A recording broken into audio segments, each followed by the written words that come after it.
ମୁଁ ମାତ୍ର 24 ବର୍ଷ ବୟସର ଥିଲି। ମୁଁ ଯୁବତୀ ଏବଂ ସୁନ୍ଦର ଏବଂ ଆକର୍ଷଣୀୟ ଥିଲି, କିନ୍ତୁ ମୁଁ ଜୀବନରେ କିଛି ବଡ଼ ହାସଲ କରିବାକୁ ଚାହୁଁଥିଲି। ସେଥିପାଇଁ ମୁଁ କେବେ କେଉଁଥିରେ ସାମିଲ ହୋଇନଥିଲି। ତଥାପି ମୋ କଲେଜର ଜଣେ ପୁଅ ମୋତେ ଭଲ ପାଇ ମୋ ସହ ବିଶ୍ୱାସଘାତକତା କଲା। ସେ ମୋତେ ଭଲ ପାଇବାର ଅଭିନୟ କଲା ଏବଂ ମୁଁ ତା ଫାଶରେ ପଡ଼ିଗଲି। ସେ ମୋ ସହ ବହୁତ ଥର ଦେହ ସମ୍ପର୍କ ରଖିଥିଲା। ଯେତେବେଳେ ତାର ମନ ଭରିଗଲା ମୋତେ ଛାଡ଼ିଦେଲା। ପରେ ମୁଁ ଗର୍ଭବତୀ ହୋଇଗଲି। ଘର ପରିସ୍ଥିତି ପୂର୍ବରୁ ଭୟଙ୍କର ଥିଲା। ମୋ ଆଖି ଆଗରେ ଅନ୍ଧାର ଘୋଟି ଆସିଥିଲା। ମୁଁ ବଞ୍ଚିବି କି ନାହିଁ, ଏହା ହିଁ ପ୍ରଶ୍ନ ଥିଲା। ତେଣୁ ଗୋଟିଏ ରାତିରେ ମୁଁ ଜଙ୍ଗଲକୁ ବାହାରିଗଲି। ଭୟ, ଲୁହ ଏବଂ ହତାଶା ମୋ ମନକୁ ପୂର୍ଣ୍ଣ କରିଦେଲା। ମୁଁ ଏକ ଉପତ୍ୟକାର ଧାରରେ ପହଞ୍ଚିଗଲି। ମୁଁ ଏସବୁ ସମାପ୍ତ କରିବାକୁ ଡେଇଁବାକୁ ଯାଉଥିଲି, କିନ୍ତୁ ତାପରେ ନମସ୍କାର ବନ୍ଧୁଗଣ, ମୋର ନାମ ଅଙ୍କିତା ଏବଂ ମୁଁ 24 ବର୍ଷ ବୟସ। ମୁଁ ମୋର ସ୍ନାତକର ଶେଷ ବର୍ଷରେ ପଢୁଥିଲି। ମୁଁ ବହୁତ ସୁନ୍ଦର। ମୋର କଳା, ଘନ ଏବଂ ଚମକଦାର କେଶ, ଗୋରା ରଙ୍ଗ, ଉଚ୍ଚ ଏବଂ ବଡ଼ କଳା ଆଖି ଅଛି। ଏସବୁ ଦେଖି କଲେଜର ଅନେକ ପୁଅ ମୋତେ ପିଛା କରିବାକୁ ଲାଗିଲେ, କିନ୍ତୁ ମୁଁ ଏକ ଗରିବ ପରିବାରରୁ ଆସିଥିଲି।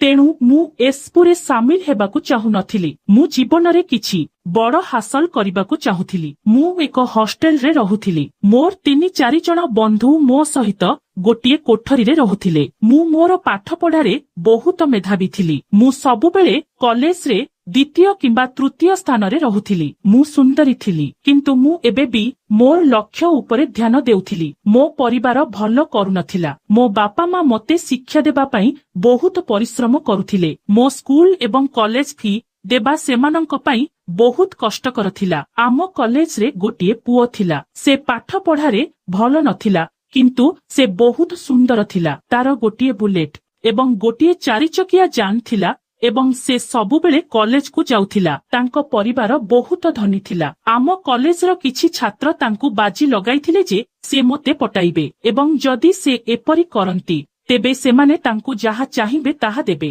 ଏହି ବାଜି ଜିତିବା ପାଇଁ ସେ ମୋତେ ଅନୁସରଣ କରିବାକୁ ଲାଗିଲେ। ଯେତେବେଳେ ମୁଁ ହଷ୍ଟେଲକୁ ଫେରିବି ସେ ମୋତେ ଅନୁସରଣ କରିବେ। ମୁଁ କଲେଜରେ ବସିଥିବା ସମୟରେ ସେ ମୋତେ ଚାହିଁବେ। ସେ ଖେଳ ପଡ଼ିଆକୁ ମଧ୍ୟ ଯାଉଥିଲେ। ସେ ସବୁଠି ମୋ ପଛେ ପଛେ ଯାଉଥିଲେ, ମୋ ସହିତ କଥା ହେବାକୁ ଏବଂ ମୋ ନିକଟତର ହେବାକୁ ଚେଷ୍ଟା କରୁଥିଲେ। ଏହା ପ୍ରାୟ 5-6 ମାସ ପର୍ଯ୍ୟନ୍ତ ଜାରି ରହିଲା। ଶେଷରେ ମୁଁ କ୍ଳାନ୍ତ ହୋଇଗଲି। ମୁଁ ଜାଣିନଥିଲି ଯେ ସେ ମୋ ଉପରେ ବାଜି ଲଗାଇଛି। ମୁଁ ତାଙ୍କ ସହିତ କଥାବାର୍ତ୍ତା ଆରମ୍ଭ କଲି। ଆମେ ତାଙ୍କୁ ଜାଣିଲୁ। ସେ କହିଲେ ଯେ ସେ ତାଙ୍କ ପାଠପଢ଼ା ପାଇଁ ମୋତେ ଦେଖା କରିବାକୁ ଆସୁଥିଲେ, କିନ୍ତୁ ପ୍ରକୃତରେ ସେ ସବୁବେଳେ ମୋ ଉପରେ ଧ୍ୟାନ ଦେଉଥିଲେ। ଧୀରେ ଧୀରେ ମୁଁ ତାଙ୍କ ପ୍ରେମରେ ପଡ଼ିଗଲି। ମୁଁ ତାଙ୍କୁ ବହୁତ ପସନ୍ଦ କରୁଥିଲି। ମୁଁ ଜାଣିନଥିଲି ଯେ ସେ କେବଳ ଅଭିନୟ କରୁଛନ୍ତି ଏବଂ କେବଳ ବାଜି ଜିତିବାକୁ ଚାହୁଁଥିଲେ। ମୁଁ ତାଙ୍କ ପ୍ରେମରେ ସମ୍ପୂର୍ଣ୍ଣ ମଗ୍ନ ଥିଲି। ସେ ମୋତେ ତାଙ୍କ ବୁଲେଟରେ ବସାଇ ହୋଟେଲଗୁଡ଼ିକୁ ନେଇଯାଉଥିଲେ।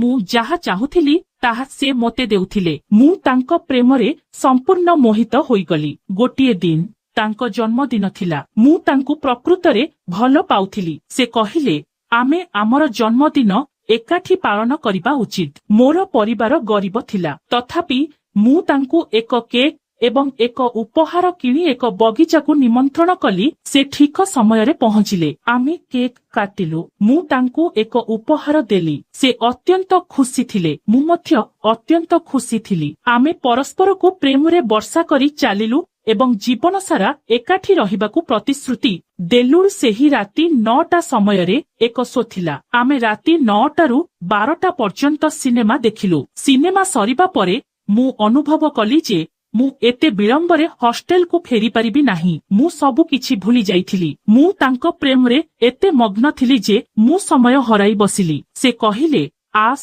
ବାହାରେ ରାତି ବିତାଇବା। ମୁଁ ରାଜି ହୋଇଗଲି। ସେ ଏକ ହୋଟେଲ ରୁମ୍ ବୁକ୍ କଲେ। ଆମେ ସେଠାକୁ ଗଲୁ। ସେଠାରେ ଏକ ନରମ ଗଦି, ଧଳା ଚାଦର, ଗୋଲାପୀ କମ୍ବଳ ଏବଂ ଝରକାରେ ସୁନ୍ଦର ପରଦା ସହିତ ଏକ ବିଛଣା ଥିଲା। ମୁଁ ପରଦା ଟାଣିଲି ଏବଂ ଏକ ଥଣ୍ଡା ପବନ ମୋ ମୁହଁ ଉପରେ ମୋ କେଶ ଉଡାଇ ଦେଉଥିଲା। ସେ ପଛରୁ ଆସି ମୋତେ କୁଣ୍ଢେଇ ପକାଇଲେ। ମୁଁ ଏହାକୁ ଭଲ ପାଇଲି। ଆମେ ପ୍ରେମ ବିଷୟରେ କଥାବାର୍ତ୍ତା ଆରମ୍ଭ କଲୁ। ମୁଁ ତାଙ୍କ ପ୍ରେମରେ ଆହୁରି ଗଭୀର ହୋଇଗଲି ଏବଂ ସେହିଦିନ ଅକଳ୍ପନୀୟ ଘଟଣା ଘଟିଲା। ମୋର ଅପ୍ରସ୍ତୁତ ସତ୍ତ୍ୱେ ସେ ମୋ ସହିତ ଯୌନ ସମ୍ପର୍କ ସ୍ଥାପନ କଲେ। ମୁଁ ଜାଣି ନଥିଲି ପରବର୍ତ୍ତୀ ସମୟରେ କଣ ହେବ। କିଛି ଦିନ ମଧ୍ୟରେ ମୁଁ ବାନ୍ତି ଆରମ୍ଭ କଲି ଏବଂ ଅନୁଭବ କଲି ଯେ ମୁଁ ଗର୍ଭବତୀ। ମୁଁ କଣ କରିବି ସେ ବିଷୟରେ ଅନିଶ୍ଚିତ ଥିଲି। ମୁଁ ତାଙ୍କୁ ଦେଖା କରିବାକୁ ଗଲି। ସେ ସିଧାସଳଖ ତାଙ୍କ ହାତ ଉଠାଇଲେ। ସେ କହିଲା, ମୁଁ ତୁମକୁ ଭଲ ପାଉନାହିଁ। ମୁଁ ମୋ ବନ୍ଧୁମାନଙ୍କ ସହିତ ଏକ ବାଜି ଲଗାଇଥିଲି ଯେ ମୁଁ ତୁମକୁ ପସନ୍ଦ କରିବି। ମୁଁ ଜିତିଗଲି। ଏବେ ମୋର ତୁମ ସହିତ କୌଣସି ସମ୍ପର୍କ ନାହିଁ। ଏହା ଶୁଣି ମୁଁ ଭାଙ୍ଗି ପଡ଼ିଲି। ପରଦିନ ମୁଁ ଦେଖିଲି ଯେ ସେ ଜଣେ ଝିଅକୁ ତାଙ୍କ ବୁଲେଟରେ ବସାଇ ନେଉଛନ୍ତି। ଏହା ମୋତେ ଗଭୀର ଯନ୍ତ୍ରଣା ଦେଇଥିଲା। ମୁଁ କାନ୍ଥରେ ମୁଣ୍ଡ ପିଟି ମୋ ଜୀବନ ଶେଷ କରିବାକୁ ଇଚ୍ଛା କରୁଥିଲି। ସେହି ମୁହୂର୍ତ୍ତରେ ମୁଁ ଏତେ ଭାଙ୍ଗି ପଡ଼ିଥିଲି ଯେ ମୁଁ ଭାବିପାରିଲି ନାହିଁ ମୁଁ ଏହା ବିଷୟରେ କାହାକୁ କିପରି କହିବି। ଏହି ଚିନ୍ତାରେ ଦିନ ବିତିଗଲା। 4-5 ମାସ ବିତିଗଲା। ମୁଁ ଗଭୀର ମାନସିକ ଅବସାଦରେ ପଡ଼ିଗଲି। ଗୋଟିଏ ଦିନ ମୁଁ ଆତ୍ମହତ୍ୟା କରିବାକୁ ଭାବିଲି। ଗୋଟିଏ ରାତିରେ ମୁଁ ହଷ୍ଟେଲ ଛାଡ଼ି ଜଙ୍ଗଲ ଆଡ଼କୁ ଗଲି। ମୁଁ ପ୍ରାୟ 2.5 ଘଣ୍ଟା ପାଇଁ ବହୁତ ଦୂର ଚାଲିଲି। ଅନ୍ଧାର ରାତିରେ ମୋତେ କୌଣସି ଭୟ ଲାଗିଲା ନାହିଁ, କାରଣ ମୁଁ ଯାହା ପାଇଁ ଚାଲିଥିଲି ତାହା ହିଁ ଜଣେ ବ୍ୟକ୍ତିଙ୍କ ଜୀବନକୁ ଶେଷ କରିଦିଏ। ମୋ ସମ୍ମୁଖରେ ଏକ ଗଭୀର ଘାଟ ଥିଲା। ମୁଁ ସେହି ଘାଟ ଆଡ଼କୁ ଯାଉଥିଲି। ସେଠାରେ ଜଣେ ବ୍ୟକ୍ତିଙ୍କ କୁଡ଼ିଆ ଥିଲା। ସେ ସନ୍ଧ୍ୟାରେ ନିଆଁ ଜାଳି ପାଖରେ ବସିଥିଲେ। ହୁଏତ ସେ ପାଠ ପଢୁଥିଲେ, ହୁଏତ ସେ ମୋତେ ଦେଖିସାରିଥିଲେ। ମୁଁ ଆଗକୁ ବଢି ଚାଲିଥିଲି। କିଛି ମୁହୂର୍ତ୍ତ ମଧ୍ୟରେ ମୁଁ ଏହି ଦୁନିଆରୁ ମୁକ୍ତ ହେବାକୁ ଯାଉଥିଲି, କିନ୍ତୁ ସେହି ମୁହୂର୍ତ୍ତରେ ପଛରୁ ଗୋଟିଏ ହାତ ଆସି ମୋ ହାତକୁ ଧରି ପଛକୁ ଟାଣି ନେଇଗଲା। ଯଦି ସେ ଗୋଟିଏ ସେକେଣ୍ଡ ମଧ୍ୟ ବିଳମ୍ବ କରିଥାନ୍ତେ ତେବେ ମୁଁ ଆଉ ବଞ୍ଚି ନଥାନ୍ତି। ସେ ମୋତେ ପଛକୁ ଟାଣି ନେଇ ଜୋରରେ ଧରିଲେ। ମୁଁ ଚିତ୍କାର କରୁଥିଲି ଏବଂ ସଂଘର୍ଷ କରୁଥିଲି। ମୋ ଜୀବନକୁ ବିପଦରେ ପକାଇ ମୁଁ ତଳକୁ ଖସିଯିବାକୁ ଚାହୁଁଥିଲି। ମୁଁ ମୋ ଜୀବନକୁ ଶେଷ କରିବାକୁ ଚାହୁଁଥିଲି, କିନ୍ତୁ ସେ କୌଣସି ପରିସ୍ଥିତିରେ ମୋ ହାତ ଛାଡ଼ିଲେ ନାହିଁ। ସେ ମୋତେ ତାଙ୍କ କୁଡ଼ିଆ ପାଖକୁ ଟାଣି ନେଇଗଲେ। ସେଠାରେ ସେ ଏକ ରସି ନେଇ ମୋର 2 ହାତକୁ କଡ଼ାକଡ଼ି ବାନ୍ଧିଦେଲେ। ସେ ଭୟ କରୁଥିଲେ ଯେ ମୁଁ ଛାଡ଼ିଦେଇ ପଳାଇ ଯିବି, ମୋ ଜୀବନକୁ ବିପଦରେ ପକାଇବି। ମୁଁ ଜାଣି ନଥିଲି ଯେ ସେହି ପୁଅ କିଏ। ସେହି ରାତିରେ ମୁଁ ପୁଅଟିର ମୁହଁ ଦେଖିପାରିଲି ନାହିଁ, କାରଣ ଘୋର ଅନ୍ଧାର ଥିଲା। ମୁଁ ସାରା ରାତି ତାଙ୍କ କୁଡ଼ିଆ ବାହାରେ ବସି ରହିଲି ଏବଂ ପୁଅଟି ମଧ୍ୟ ବାହାରେ ଏକ ଖଟିଆରେ ଶୋଇଥିଲା। ସେ ମୋ ପାଇଁ ଗୋଟିଏ ଗ୍ଲାସ ପାଣି ଛାଡ଼ିଦେଲେ, କିନ୍ତୁ ସେ କିଛି କହିଲେ ନାହିଁ। ଧୀରେ ଧୀରେ ରାତି ଶେଷ ହେଲା ଏବଂ ପ୍ରଭାତର ପ୍ରଥମ କିରଣ ଦେଖାଯିବା ଆରମ୍ଭ ହେଲା। ସୂର୍ଯ୍ୟ ଉଦୟ ହେବା ସହିତ ତାଙ୍କ ମୁହଁ ଧୀରେ ଧୀରେ ଏହାର ଆଲୋକରେ ସ୍ପଷ୍ଟ ହୋଇଗଲା। ତାଙ୍କ ମୁହଁ ଉଜ୍ଜ୍ୱଳ ଏବଂ ଖୁସି ଥିଲା। ସେ ବହୁତ ସୁନ୍ଦର ଏବଂ ଆକର୍ଷଣୀୟ ଦେଖାଯାଉଥିଲେ। ସେ ଉଠି ମୋତେ ପଚାରିଲେ, ତୁମେ କିଏ? ରାତିରେ ଏହି ଖାତକୁ କାହିଁକି ଆସିଥିଲା? ତୁମେ ଏପରି କାହିଁକି କରୁଥିଲା? ତୁମେ ତୁମର ଜୀବନକୁ କାହିଁକି ଶେଷ କରିବାକୁ ଭାବୁଥିଲ?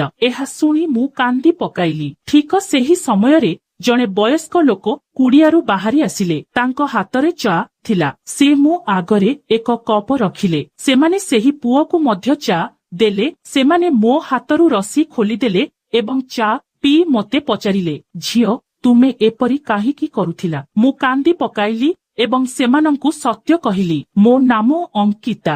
ମୁଁ ଏକ ପୁଅକୁ ପ୍ରେମ କରିଥିଲି, କିନ୍ତୁ ସେ ମୋତେ ବିଶ୍ୱାସଘାତକତା କଲା। ମୁଁ ତାଙ୍କ ପାଇଁ ଗର୍ଭବତୀ ଏବଂ ମୁଁ ତାଙ୍କ ପିଲାକୁ ମୋ ପେଟରେ ଧରି ଆସୁଛି। ଏହା ଶୁଣି ସେମାନେ ଦୁହେଁ ଆଶ୍ଚର୍ଯ୍ୟ ହୋଇଗଲେ। ସେମାନେ ଗଭୀର ଦୁଃଖିତ ହେଲେ, କିନ୍ତୁ ସେମାନେ ପ୍ରେମରେ କହିଲେ, ଆତ୍ମହତ୍ୟା ସମାଧାନ ନୁହେଁ। ସେମାନେ ମୋତେ ପରାମର୍ଶ ଦେଲେ ଏବଂ ଫେରିବାକୁ ଅନୁରୋଧ କଲେ। ମୁଁ କହିଲି, ମୁଁ କିପରି ଫେରିପାରିବି? ଯଦି ମୋ ବାପା ମା ଜାଣିବେ ତେବେ ସେମାନେ ଭାଙ୍ଗି ପଡ଼ିବେ। ସେମାନଙ୍କ ସମ୍ମାନ ନଷ୍ଟ ହୋଇଯିବ। ତାପରେ ସେମାନେ ଏକ ସମାଧାନ ପରାମର୍ଶ ଦେଲେ। ସେମାନେ କହିଲେ, ତୁମେ ଏଠାରେ ତୁମର ପିଲାକୁ ଜନ୍ମ ଦିଅ। ଆମେ ତୁମର ପିଲାର ଯତ୍ନ ନେବୁ। ପିଲା ଜନ୍ମ ହେବା ପରେ ତୁମେ ଫେରି ଯାଇପାରିବ।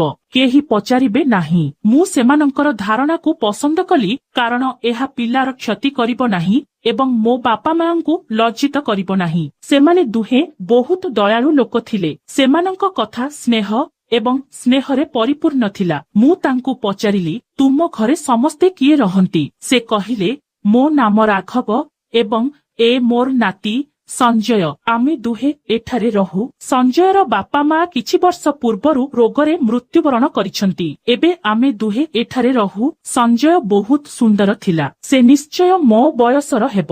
ସେ ବହୁତ ସୁନ୍ଦର ଏବଂ ଶକ୍ତିଶାଳୀ ଥିଲା। କ୍ଷେତରେ କାମ କରିବା ଦ୍ୱାରା ତାଙ୍କ ଶରୀର ସଶକ୍ତ ହୋଇଥିଲା। ମୁଁ ଖାଦ୍ୟର ଯତ୍ନ ନେଉଥିଲି। ଜେଜେବାପା କ୍ଷେତକୁ ଯାଉଥିଲେ ଏବଂ ସଞ୍ଜୟ ତାଙ୍କର ଛେଳି ଏବଂ ଗାଈମାନଙ୍କୁ ଚରାଉଥିଲେ। ସେମାନେ ଦୁହେଁ ବହୁତ ଦୟାଳୁ ଏବଂ ସରଳ ଥିଲେ। ସେମାନଙ୍କ ଘରେ 2ଟି କୋଠରୀ ଥିଲା, ଏକ ଛାତ ଥିଲା, କିନ୍ତୁ ଏହା କଠିନ ପଥରରେ ତିଆରି ହୋଇଥିଲା। ଚାରିପାଖରେ ପାହାଡ ଏବଂ ଗଛ ଥିଲା। ଧୀରେ ଧୀରେ ମୁଁ ସେହି ପରିବେଶ ସହିତ ଖାପ ଖୁଆଇବାକୁ ଲାଗିଲି। ମୁଁ ସେଠାକାର ପରିବେଶକୁ ପସନ୍ଦ କରିବାକୁ ଲାଗିଲି। ମୋର ଗର୍ଭଧାରଣର ମାସଗୁଡ଼ିକ ଧୀରେ ଧୀରେ ଆଗକୁ ବଢିଲା। କିଛି ମାସ ଏହିପରି ବିତିଗଲା। ମୁଁ ସଞ୍ଜୟଙ୍କ ସହିତ ବହୁତ ପରିଚିତ ହେଲି। ଆମେ ଘଣ୍ଟା ଘଣ୍ଟା କଥା ହେଉଥିଲୁ। କେତେବେଳେ ମୁଁ ସଞ୍ଜୟଙ୍କ ସହିତ ପଡ଼ିଆରେ ଛେଳି ଏବଂ ଗାଈମାନଙ୍କୁ ଚରାଇବାକୁ ଯାଉଥିଲି। ମୁଁ ତାଙ୍କ ସହିତ ସାରାଦିନ ପଡ଼ିଆରେ ବୁଲୁଥିଲି। ମୁଁ ତେନ୍ତୁଳି, ପିଜୁଳି ଏବଂ ଆମ୍ବ ଭଳି ଜିନିଷ ଖାଉଥିଲି, ଯାହା ମୋତେ ପେଟ ପୂରଣ କରିବାରେ ସାହାଯ୍ୟ କରିଥିଲା। ଏହା ଏକ ଭଲ ବ୍ୟାୟାମ ଥିଲା। ଆମେ କଥାବାର୍ତ୍ତା କଲୁ ଏବଂ ସେହି କଥାବାର୍ତ୍ତା ମାଧ୍ୟମରେ ଆମର ସମ୍ପର୍କ ଆହୁରି ଗଭୀର ହୋଇଗଲା। ସଞ୍ଜୟ ମୋର ଗଭୀର ଯତ୍ନ ନେଲା। ଧୀରେ ଧୀରେ ଆମର ଆଖି ମିଶିବାକୁ ଲାଗିଲା। ସେ ଗୁପ୍ତ ଭାବରେ ମୋ ଆଡ଼କୁ ଚାହିଁଲେ ଏବଂ ମୁଁ ତାଙ୍କ ଆଡ଼କୁ ଚାହିଁଲି। ସେହି ଦୃଷ୍ଟିକୋଣରେ ଏକ ଅନନ୍ୟ ଅନୁଭବ ଥିଲା। ସମୟ ବିତିଗଲା।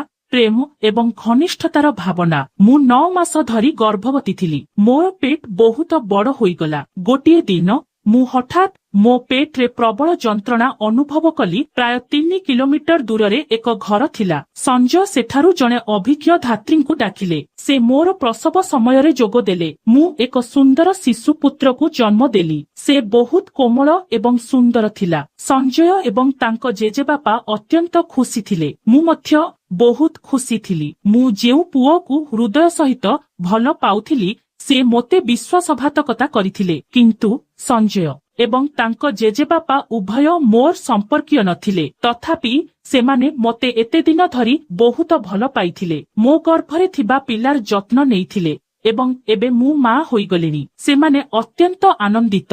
ମୁଁ ସେମାନଙ୍କ ପ୍ରତି ଗଭୀର ସମ୍ମାନ ଅନୁଭବ କଲି। ମୁଁ ଭାବିବାକୁ ଲାଗିଲି ଯେ ପ୍ରେମ କେବଳ ଶାରୀରିକ ପାଇଁ ଥିଲା କି, କାରଣ ସଞ୍ଜୟ ମୋ ଶରୀରକୁ ନୁହେଁ, ମୋ ହୃଦୟକୁ ଭଲ ପାଉଥିଲେ। ଧୀରେ ଧୀରେ ମୋ ପିଲାଟି ବଢିବାକୁ ଲାଗିଲା। ମୁଁ ବହୁତ ଖୁସି ହୋଇଗଲି। କିନ୍ତୁ ମୁଁ ଜାଣିଥିଲି ଯେ କିଛି ଦିନ ମଧ୍ୟରେ ମୋତେ ସବୁକିଛି ଛାଡ଼ିବାକୁ ପଡ଼ିବ। ମୁଁ ସଞ୍ଜୟ ଏବଂ ତାଙ୍କ ଜେଜେବାପାଙ୍କୁ କହିଲି, ମୁଁ ଏବେ ଯାଉଛି। ମୋତେ ଘରକୁ ଫେରିବାକୁ ପଡ଼ିବ। ମୋ ପିଲାଟିକୁ ଛାଡ଼ିବା ବହୁତ କଷ୍ଟକର ଥିଲା। ମୁଁ ପିଲାଟିକୁ ଚୁମ୍ବନ ଦେଇ କାନ୍ଦିଲି। ଯେତେବେଳେ ମୁଁ ଯିବାକୁ ହେଲି, ମୁଁ ସଞ୍ଜୟକୁ ଦେଖିଲି ଏବଂ ତାଙ୍କ ଆଖିରେ ମଧ୍ୟ ଲୁହ ଥିଲା। ମୁଁ ଜଙ୍ଗଲରୁ ବାହାରି ଆସିଲି। ମୋର ଲୁହ ଅସ୍ଥିର ଥିଲା। ମୁଁ ମୋ ପିଲାଟିକୁ ମନେ ପକାଇଲି। ତାଙ୍କର ଛୋଟ ହାତ, ତାଙ୍କର ମଧୁର ହସ, ଏସବୁ ପଛରେ ଛାଡ଼ିଦେବା ଅତ୍ୟନ୍ତ କଷ୍ଟକର ଥିଲା। ମୋର ହୃଦୟ ଅସ୍ୱସ୍ତିରେ ପୂର୍ଣ୍ଣ ହୋଇଗଲା। ମୁଁ ଜାଣି ନଥିଲି କଣ କରିବି। ମୁଁ ମୋ ବାପା ମାଙ୍କ ପାଖକୁ ଯାଇ ସବୁକିଛି କହିଲି। ମୁଁ ସେମାନଙ୍କୁ ଏହା ମଧ୍ୟ କହିଲି ଯେ ମୁଁ ଏକ ପିଲାକୁ ଜନ୍ମ ଦେଇଛି। ଏତେ ଦିନ ପରେ ମୋତେ ଦେଖି ମୋ ବାପା ମାଙ୍କ ଆଖି ଲୁହରେ ଭରିଗଲା। ମୁଁ ସେମାନଙ୍କୁ କହିଲି ଯେ ମୋତେ ଯିବାକୁ ପଡ଼ିବ। ମୁଁ ମୋ ପିଲା ବିନା ରହିପାରିବି ନାହିଁ। ମୋ ବାପା ମା ମଧ୍ୟ ମୋ କଥାରେ ବିଶ୍ୱାସ କଲେ ଏବଂ ସେମାନେ ମୋତେ ଛାଡ଼ିବାକୁ ଆସିଲେ। ସଞ୍ଜୟ ପିଲାଟିକୁ କୋଳରେ ଧରି ଘର ସମ୍ମୁଖରେ ବସିଥିଲା। ମୁଁ ପିଲାଟିକୁ ଦେଖିଲି ଏବଂ ତାକୁ ମୋ କୋଳରେ ନେବାକୁ ଦୌଡ଼ିଗଲି ଏବଂ କାନ୍ଦିବାକୁ ଲାଗିଲି। ମୋର କେବଳ ଗୋଟିଏ ଚିନ୍ତା ଥିଲା, ମୁଁ ପିଲାଟିକୁ ଛାଡ଼ି ଭୁଲ କରିଥିଲି। ସଞ୍ଜୟ ଏବଂ ତାଙ୍କ ଜେଜେବାପା ମୋ ବାପା ମାଙ୍କୁ ଉଷ୍ମ ସ୍ୱାଗତ କରିଥିଲେ। ଆମେ ଚା ଏବଂ ନାସ୍ତା ଖାଇଲୁ। ସଞ୍ଜୟ ଏବଂ ତାଙ୍କ ଜେଜେବାପା ଆମର ସମ୍ପର୍କୀୟ ନଥିଲେ, ତଥାପି ସେମାନେ ମୋତେ ବହୁତ ପ୍ରେମ ଏବଂ ସମର୍ଥନ ଦେଇଥିଲେ। ମୁଁ ସେମାନଙ୍କୁ ଛାଡ଼ି ଯିବାକୁ ଘୃଣା କରୁଥିଲି। ମୁଁ ମୋ ବାପା ମାଙ୍କୁ କହିଥିଲି ଯେ ମୁଁ ଏଠାରେ ରହିବି। ଏହା ମୋର ଘର। ମୋ ବାପା ମା ମୋତେ ଯିବାକୁ କହିଥିଲେ, କିନ୍ତୁ ମୁଁ ମୋର ଭୁଲ ବୁଝିପାରିଲି। ମୁଁ ମୋର ଗର୍ଭସ୍ଥ ପିଲାକୁ ଛାଡ଼ି ଯାଉଥିଲି। ଏହା ବହୁତ ଭୁଲ ଥିଲା। ମୁଁ ଜେଜେବାପା ଏବଂ ସଞ୍ଜୟଙ୍କୁ କ୍ଷମା ମାଗିଲି ଏବଂ କହିଲି ଯେ ମୁଁ ଏଠାରେ ରହିବାକୁ ଚାହୁଁଛି, ସେମାନଙ୍କ ସହିତ, ମୋ ପିଲା ସହିତ।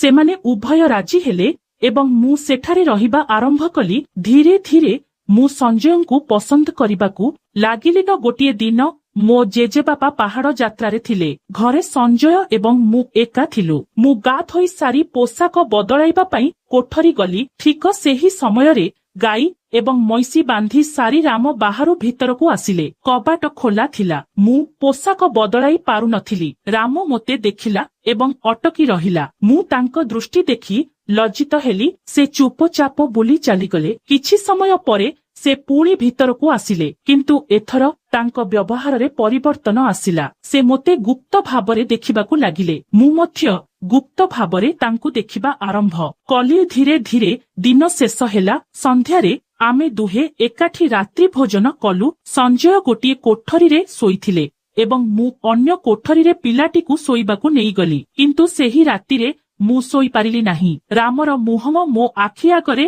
ଝଲସି ଉଠିଲା। ମୁଁ ଚୁପଚାପ ଆମ ଶୟନ କକ୍ଷ କବାଟ ଦେଇ ଚାହିଁଲି। ସଞ୍ଜୟ ବୁଲୁଥିବା ଏବଂ ବୁଲି ପଡ଼ିବା ଆରମ୍ଭ କରିଦେଉଥିଲା। ହୁଏତ ସେ ମଧ୍ୟ ମୋ ବିଷୟରେ ଭାବୁଛନ୍ତି। ସଞ୍ଜୟ ଜଣେ ବହୁତ ଦୟାଳୁ ବ୍ୟକ୍ତି ଥିଲେ। ସେ କେବେ ମୋର ଫାଇଦା ନେଇନଥିଲେ। ମୁଁ ତାଙ୍କ ଘରେ ଏତେ ମାସ ଧରି ରହୁଥିଲି, କିନ୍ତୁ ସେ କେବେ ଏପରି କୌଣସି ଶବ୍ଦ କହିନଥିଲେ ଯାହା ମୋତେ ଅସୁରକ୍ଷିତ ମନେ କରୁଥିଲା। ତାଙ୍କ ବ୍ୟବହାରରେ ଏକ ସମ୍ମାନ ଥିଲା, ଏକ ନିଜର ଭାବନା। ମୁଁ ସଞ୍ଜୟ ପ୍ରତି ଆକର୍ଷିତ ଅନୁଭବ କଲି। ଗୋଟିଏ ପଟେ ସେହି ବ୍ୟକ୍ତି ଥିଲେ ଯିଏ ମୋତେ ବିଶ୍ୱାସଘାତକତା କରିଥିଲେ ଏବଂ ମୋର ଫାଇଦା ଉଠାଇଥିଲେ, ଏବଂ ଅନ୍ୟ ପଟେ ସଞ୍ଜୟ ଥିଲେ ଯିଏ ମୋ ସହିତ ଥିଲେ ମଧ୍ୟ ସଚ୍ଚୋଟ ଥିଲେ। ସେ ମୋତେ କେବେ ଆଘାତ କରିନଥିଲେ। ମୁଁ ଧୀରେ ଧୀରେ ସଞ୍ଜୟଙ୍କ ପ୍ରେମରେ ପଡ଼ିଯାଉଥିଲି। ହୁଏତ ସେ ମୋତେ ମଧ୍ୟ ଭଲ ପାଉଥିଲେ, କିନ୍ତୁ ସେ କେବେ ଏହା କହିନଥିଲେ। ମୁଁ ଧୀରେ ଧୀରେ ଉଠି ସଞ୍ଜୟ ଶୋଇଥିବା ସ୍ଥାନକୁ ଗଲି। ସଞ୍ଜୟ ମୋତେ ଦେଖି ତୁରନ୍ତ ଉଠି ବସିଲେ। ମୁଁ ଯାଇ ତାଙ୍କ ପାଖରେ ବସିଲି। ସେ ପଚାରିଲେ, କଣ ହୋଇଛି? ମୁଁ ଧୀରେ କହିଲି, ସଞ୍ଜୟ, ମୁଁ ତୁମକୁ କିଛି ସମୟ ଧରି ଦେଖୁଛି। ତୁମେ ସବୁବେଳେ ଏପଟେ ସେପଟେ ବୁଲୁଛ। ମୋତେ ସତ କୁହ, ତୁମର କଣ ହୋଇଛି? ସଞ୍ଜୟ କିଛି ସମୟ ପାଇଁ ନୀରବ ରହିଲା। ତାପରେ ସେ ଏକ ଗଭୀର ନିଶ୍ୱାସ ନେଇ କହିଲା, ତୁମର ମନରେ କଣ ଅଛି କୁହ। ମୁଁ ତୁମକୁ ପ୍ରଥମ ଥର ଦେଖିବା ମାତ୍ରେ ତୁମକୁ ପ୍ରେମ କରିଥିଲି। ମୁଁ ତୁମକୁ ଭଲ ପାଏ। ଏହା ଶୁଣି ମୁଁ ହସିଲି। ମୋର ଆଖି ଆନନ୍ଦର ଲୁହରେ ଭରିଗଲା। ମୁଁ ଧୀରେ ଧୀରେ ତାଙ୍କ ହାତକୁ ମୋ ହାତରେ ନେଲି। ସଞ୍ଜୟର ହାତ ଥରି ଉଠିଥିଲା। ହୁଏତ ଏହା ପ୍ରଥମ ଥର ପାଇଁ ସେ କୌଣସି ଝିଅର ହାତ ଧରିଥିଲେ। ସେ ମୋତେ ଧୀରେ ଧୀରେ କୁଣ୍ଢେଇ ପକାଇଲେ। ଆମେ ପରସ୍ପରକୁ ଗଭୀର ଭାବରେ ଭଲ ପାଇଲୁ। ସେହି ପ୍ରେମ ଆମ ଦୁହିଁଙ୍କୁ ଆନନ୍ଦରେ ଭରିଦେଲା। ଆମେ ଦୁହେଁ ବହୁତ ଖୁସି ଥିଲୁ। ସଞ୍ଜୟର ଜେଜେବାପା କିଛି ଦିନ ମଧ୍ୟରେ ଗାଁକୁ ଫେରିବାର ଥିଲା। ଆମେ ସେହି 2-3 ଦିନ ବହୁତ ଖୁସିରେ ବିତାଇଲୁ। ଆମେ ପରସ୍ପରକୁ ପ୍ରେମରେ ବର୍ଷା କଲୁ, ପରସ୍ପରକୁ ସମୟ ଦେଲୁ ଏବଂ ବୁଝିଲୁ। ସେହି ଦିନଗୁଡ଼ିକରେ ଆମେ ବହୁତ ନିକଟତର ହୋଇଗଲୁ। ଗୋଟିଏ ଦିନ ସଞ୍ଜୟ ମୋ ଆଖିରେ ଚାହିଁ କହିଲା, ମୁଁ ତୁମକୁ ବିବାହ କରିବାକୁ ଚାହୁଁଛି ଏବଂ ମୁଁ ତୁମର ସନ୍ତାନକୁ ଗ୍ରହଣ କରିବାକୁ ପ୍ରସ୍ତୁତ। ଏହା ଶୁଣି ମୋର ହୃଦୟ ଆନନ୍ଦରେ ଭରିଗଲା। ମୁଁ ପୂର୍ବରୁ ସଞ୍ଜୟଙ୍କ ପ୍ରେମରେ ପଡ଼ିଯାଇଥିଲି। ସେହି ବ୍ୟକ୍ତି ଜଣକ ମୋତେ ବିଶ୍ୱାସଘାତକତା କରିଥିଲେ। ମୁଁ ଗର୍ଭବତୀ ଥିବାବେଳେ ମଧ୍ୟ ମୋତେ ପ୍ରତ୍ୟାଖ୍ୟାନ କରିଥିଲେ ଏବଂ ତାପରେ ସଞ୍ଜୟ ଥିଲେ ଯାହାଙ୍କର ସେହି ପିଲା ସହିତ କୌଣସି ସମ୍ପର୍କ ନଥିଲା। ତଥାପି ସେ ତାକୁ ଗ୍ରହଣ କରିବାକୁ ଇଚ୍ଛୁକ ଥିଲେ। ମୁଁ ସଞ୍ଜୟଙ୍କ ପ୍ରତି ଅତ୍ୟନ୍ତ ସମ୍ମାନ ଏବଂ କୃତଜ୍ଞତା ଅନୁଭବ କଲି। ତେଣୁ ମୁଁ ତାଙ୍କୁ ବିବାହ କରିବାକୁ ନିଷ୍ପତ୍ତି ନେଇଥିଲି। ସଞ୍ଜୟଙ୍କ ଜେଜେବାପା ଗାଁରୁ ଫେରି ଆସିଲେ। ସଞ୍ଜୟ ତାଙ୍କୁ କହିଲେ, ମୁଁ ଅଙ୍କିତାଙ୍କୁ ବିବାହ କରିବାକୁ ଚାହେଁ। ଏହା ଶୁଣି ଜେଜେବାପା ପ୍ରଥମେ ରାଗିଗଲେ। ତାପରେ ଜେଜେବାପା ପଚାରିଲେ, ଅଙ୍କିତା ପସନ୍ଦ କରନ୍ତି କି? ମୁଁ କାନ୍ଥ ପଛରୁ ଶୁଣୁଥିଲି। ମୁଁ ଜେଜେବାପାଙ୍କ ପାଖକୁ ଯାଇ ତାଙ୍କ ପାଦ ତଳେ ବସିଲି। ମୁଁ ଶାନ୍ତ ଭାବରେ କହିଲି, ଜେଜେବାପା, ମୁଁ ତୁମର ନାତିକୁ ବିବାହ କରିବାକୁ ଚାହେଁ। ମୁଁ ମୋ ଜୀବନରେ ଘଟିଥିବା ସବୁ କିଛି ପଛରେ ଛାଡ଼ି ଆସିଛି। ଲୋକମାନେ ମୋତେ ବହୁତ କଷ୍ଟ ଦେଇଛନ୍ତି, ଅପମାନ କରିଛନ୍ତି, କିନ୍ତୁ ସଞ୍ଜୟ ମୋତେ ଗ୍ରହଣ କରିଛନ୍ତି। ତାଙ୍କ ଆଚରଣରେ ସଚ୍ଚୋଟତା ଅଛି। ସେଥିପାଇଁ ମୁଁ ତାଙ୍କୁ ବିବାହ କରିବାକୁ ଚାହେଁ। ମୁଁ ତାଙ୍କୁ ସମସ୍ତ ଖୁସି ଦେବି। ଜେଜେବାପା କିଛି ସମୟ ପାଇଁ ନୀରବ ରହିଲେ। ତାପରେ ତାଙ୍କ ଆଖିରେ ଲୁହ ଝରି ଆସିଲା ଏବଂ ସେ ଆମର ନିଷ୍ପତ୍ତିକୁ ଅନୁମୋଦନ କଲେ। ମୋର ଇଚ୍ଛା ପୂରଣ ହେଲା। ମୁଁ ଏହା ପାଇଁ ଭଗବାନଙ୍କୁ ଅନୁରୋଧ କରିଥିଲି ଏବଂ ଭଗବାନ ମୋ କଥା ଶୁଣିଲେ। କିଛି ଦିନ ପରେ ଗ୍ରାମ ଦେବତାଙ୍କ ଉପସ୍ଥିତିରେ ଆମର ବିବାହ ଅନୁଷ୍ଠିତ ହେଲା। ସେ ବହୁତ ପ୍ରେମ ଏବଂ ଆନନ୍ଦର ସହିତ ଆମର ବିବାହ ସମ୍ପନ୍ନ କଲେ। ମୋ ବାପା ମା ମଧ୍ୟ ବିବାହରେ ଉପସ୍ଥିତ ଥିଲେ। ସେମାନେ ମଧ୍ୟ ବହୁତ ଖୁସି ଥିଲେ। ବିବାହ ପରେ ମୁଁ ସେଠାରେ ରହିଲି। ଏବେ ସଞ୍ଜୟ ମୋ ପୁଅ, ଜେଜେବାପା ଏବଂ ମୁଁ ସମସ୍ତେ ବହୁତ ଖୁସିରେ ରହୁଛୁ। ଯନ୍ତ୍ରଣା ଏବଂ ବିଶ୍ୱାସଘାତକତା ଅନୁଭବ କରିବା ପରେ ମଧ୍ୟ ପ୍ରେମକୁ ପୁଣି ବିଶ୍ୱାସ କରିବା କଷ୍ଟକର। କିନ୍ତୁ ଯେତେବେଳେ କେହି ଆମକୁ ନ ମାଗି ଗ୍ରହଣ କରନ୍ତି, ଆମର ଦୁଃଖ ସହିତ ଯୋଡ଼ି ହୁଅନ୍ତି, ସେତେବେଳେ ହିଁ ଏକ ପ୍ରକୃତ ସମ୍ପର୍କ ସୃଷ୍ଟି ହୁଏ। ଏହି କାହାଣୀ ଆମକୁ ଶିଖାଏ ଯେ ପ୍ରେମ କେବଳ ଏକ ଶାରୀରିକ ସମ୍ପର୍କ ନୁହେଁ, ବରଂ ଏକ ଆତ୍ମା ସମ୍ପର୍କ ମଧ୍ୟ। ତେଣୁ କେହି ଆମକୁ ଛାଡ଼ିଗଲେ ଜୀବନ ବନ୍ଦ ହୁଏ ନାହିଁ। ପ୍ରକୃତ ପ୍ରେମ ଯେକୌଣସି ସ୍ଥାନରେ ଯେକୌଣସି ସମୟରେ ମିଳିପାରିବ। ବନ୍ଧୁଗଣ, ଆପଣଙ୍କୁ ଏହି ପ୍ରେମ କାହାଣୀ କିପରି ଲାଗିଲା? ଯଦି ଆପଣ ଏହାକୁ ଉପଭୋଗ କରିଛନ୍ତି, ତେବେ ଭିଡିଓକୁ ଲାଇକ୍, ସେୟାର ଏବଂ ଚ୍ୟାନେଲକୁ ସବସ୍କ୍ରାଇବ କରିବାକୁ ଭୁଲନ୍ତୁ ନାହିଁ। ଧନ୍ୟବାଦର ନମସ୍କାର। ଦେଖାହେବା ଆଉ ଏକ ନୂଆ କାହାଣୀରେ।